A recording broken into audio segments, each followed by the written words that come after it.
Peace and power. And welcome everybody to my channel. This is Francisco Perez here with another educational lesson. Alright now, so today we're going to be getting into a classic. Who loves a classic? I love a classic. It's a collector's edition. So I got this from a beautiful little private library. This is a Harvard classic. It's the American Historical Documents. And I was like, well, what could it hurt? Let's get it. So, I want to start off with page 21. And on page 21, so this is the beginning of the page, beginning of the book. It's Arms of the United States, Harvard Classic, edited by Charles W. Eliot, LLD. This is American Historical Documents from 100 AD to 1904. Alright, so there's a lot of stuff in here, but let's just scoot here first and see what we can drop. See what we can produce. Alright, so the letter, this is the letter of Columbus to Louis de Saint Angel announcing his discovery. I apologize, you know, I live right next to the freeway, so. The following letter was written by Columbus near the end of his return. One second.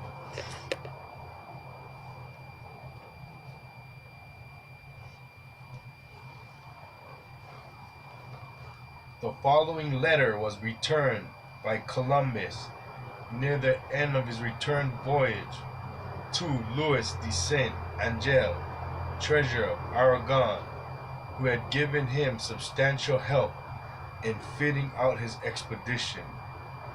This announcement of his discovery of the West Indies was evidently intended for the eyes of Ferdinand and Isabella.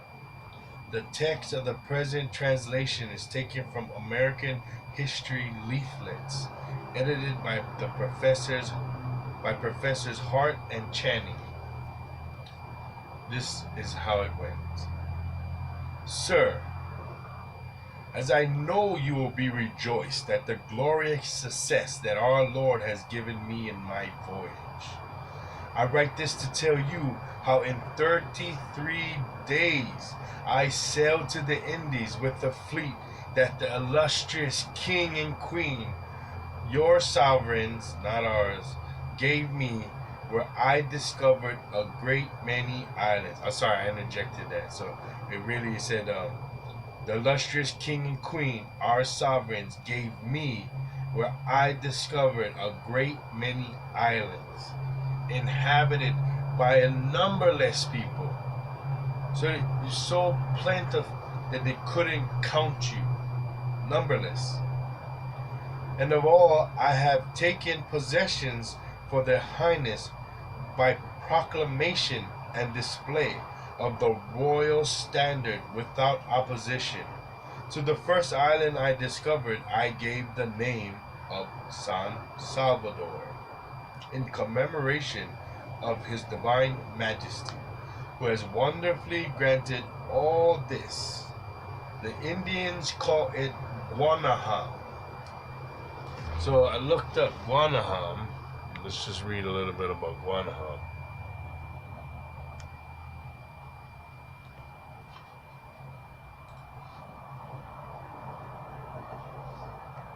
So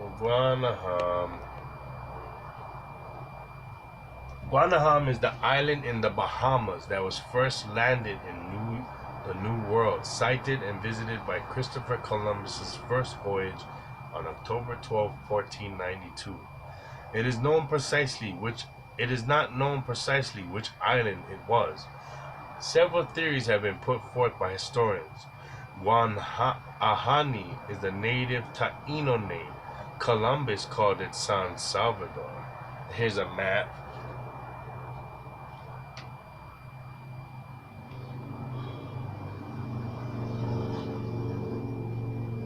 I don't know if there's something else. Let me figure it out right now.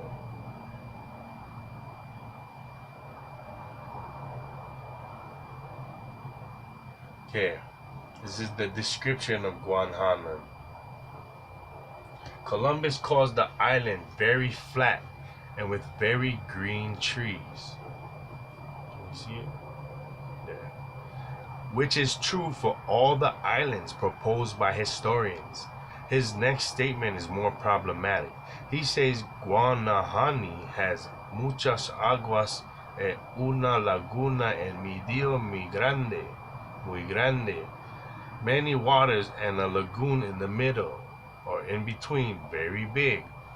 The word laguna creates many problems. It is uncertain whether it means lagoon or pond. In any case, most of the proposed islands have either a lagoon or a pond.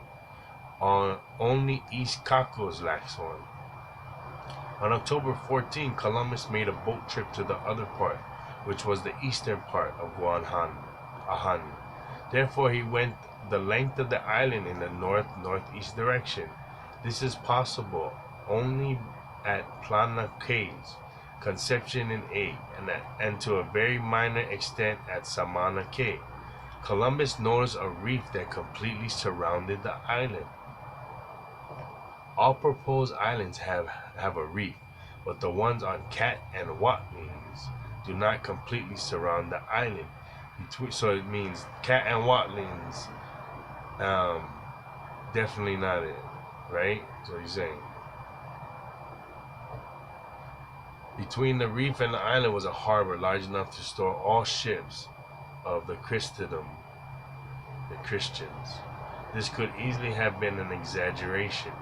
The harbor on Egg is definitely too small, although it is fairly appropriate for the impressive harbor at the neighboring islet of the Royal Island, which could have been considered part of the same larger island he named San Salvador. Columbus went on land and saw a piece of land that looked like an island but actually wasn't one. This is difficult to track because it may have become a real island in the past 500 years. So that didn't really have nothing. Let's go on. It's a little map of the West Indies. Alright, so let's continue reading.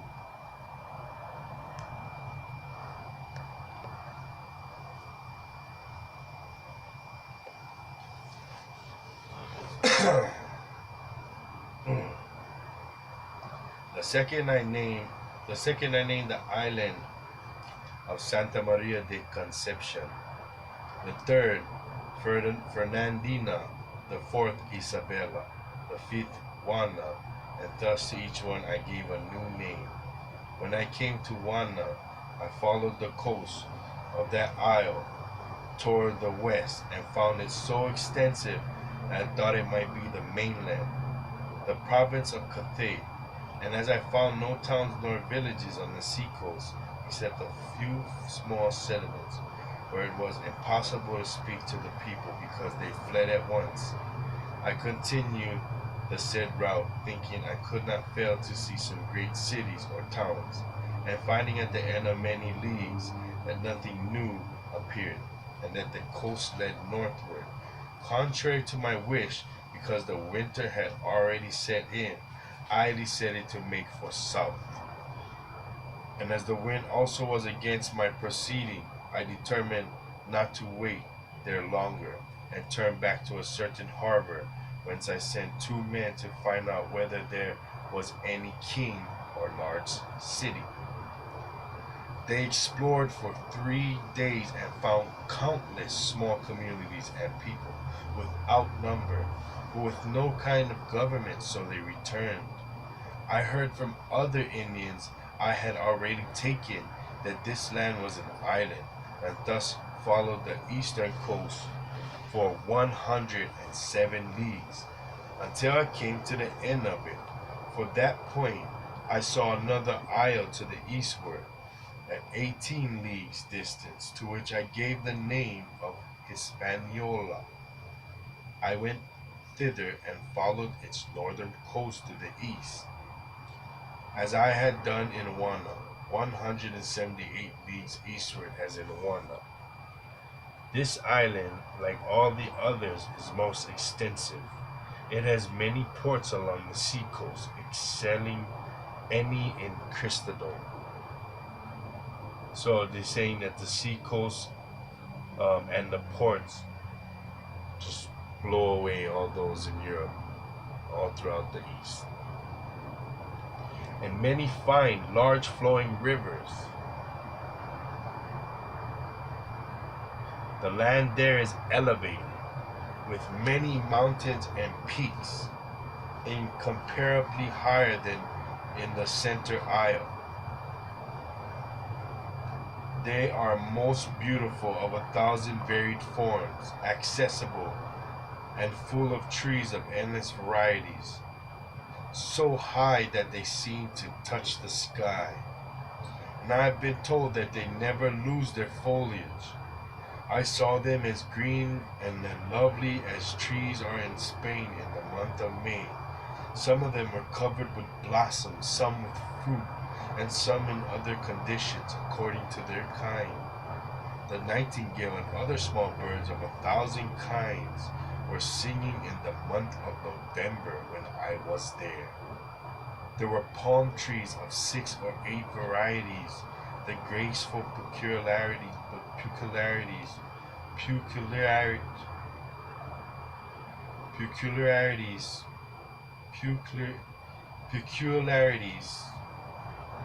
oh my gosh, of each one of them being worthy of admiration, as are the other trees, fruits, and grasses. There are wonderful pine woods and very extensive ranges of meadowland. There is honey, there are many kinds of birds, and a great variety of fruits. Inland there are numerous mines of metals and innumerable people.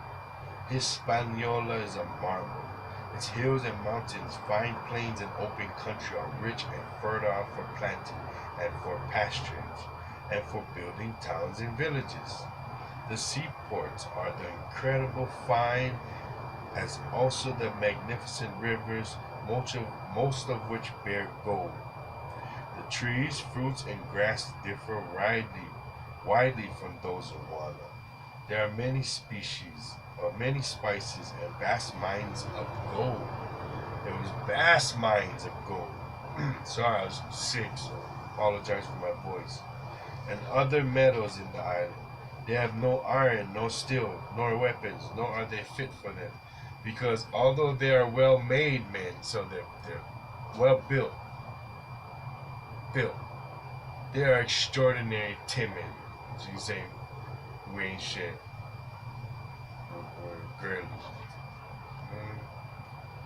The only arms they have are sticks of cane cut when in sea, with the sharpened stick at the end, and they are afraid to use them. Often I have sent 2 or 3 men ashore to some town to converse with them, and the natives come out in great numbers. As soon as they saw our men arrive, fled without a moment's delay. Although I protected them from all injury. At every point where I landed and succeeded in talking to them, I gave them some of everything I had, cloth and many other things, without receiving anything in return. But they are a hopelessly timid people. It is true that since they have gained more confidence and are losing this fear, they are so unsuspicious and so generous with what they possess, that no one who had not seen it would believe it. They never refuse anything that is asked for. They even offer it in themselves, and so much love that they would give their very hearts. That's what we do. What we do. Whether it be anything of great or small value, with any trifle of whatever kind, they are satisfied. I forbade worthless things being given to them, such as bits of broken bowls, pieces of glass, and old straps, although they were as much pleased to get them as if they were the finest jewels in the world. One sailor was found to have got for a leathern strap gold of the weight of 2.5 castellanos. So he gave him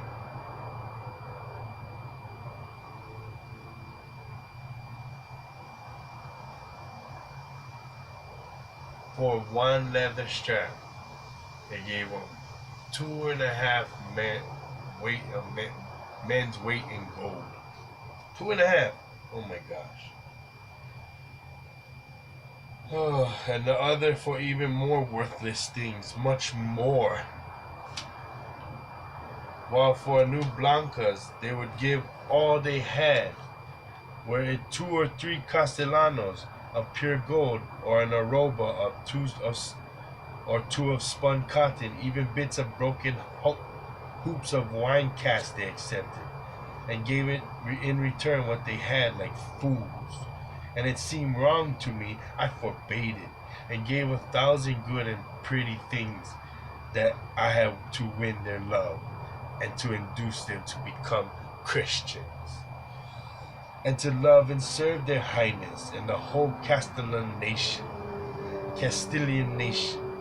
and help to get for us things they have in abundance, which are necessary to us.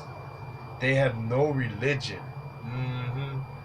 because we are spiritual people, not religious, nor idolatry. So when they try and tell you, oh, idolatry this, idolatry that, is Columbus writing? No, they never have idolatry, except that they all believe power and goodness to be in heaven. So they all believe in the Creator. They firmly believe that I, with my ships and men, came from heaven. What did they say in history? That the fallen angels were white, light skinned. So they thought that, oh, this must be. They firmly believe that I, with my ships and men, came from heaven. And with this idea I had been received everywhere. Since they lost fear of me, they are, however, far from being ignorant. So he just said that, oh, they this and that. But they say no, they're smart. They're not ignorant. They are most ingenious men and navigate these seas in a wonderful way, and describe everything well, but they never before saw people wearing clothes, nor vessels like ours.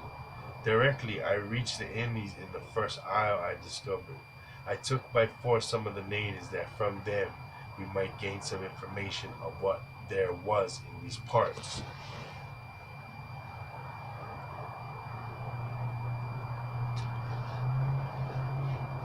And sorry.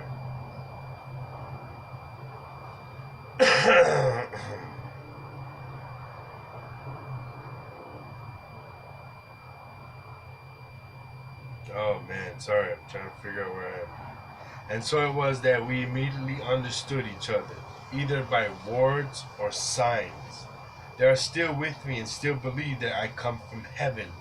They were first to declare this wherever I went. So every time they went somewhere, those natives, those aboriginals came out and said, they're from heaven. Listen to them. From God. They ran from house to house and town to around crying out, come, come, and see the men from heaven. See the men from heaven. Then all, both men and women, as soon as they were reassured about us, came, both small and great, all bringing something to eat and to drink, which they presented with marvelous kindness. In these isles there are a great many canoes, something like rowing boats of all sizes, and most of them are larger than an 18-oared galley. They are not so broad, and they are made of a single plank, but a galley could not keep up with them in rowing, because they go with incredible speed. And with these they row about among all these islands, which are innumerable, and carry on their commerce. So he's saying we had commerce, we had nations, we had commerce, we had trade, we were a nation. And they said, well, get these people. They're savages, idolatrous.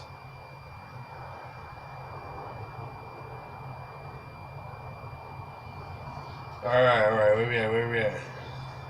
I've seen some of those canoes with 70 and 80 men in them. Each had an oar. In all the islands I observed little differences in the appearance of the people or in their habits and language, except I hope that their highness will decide upon the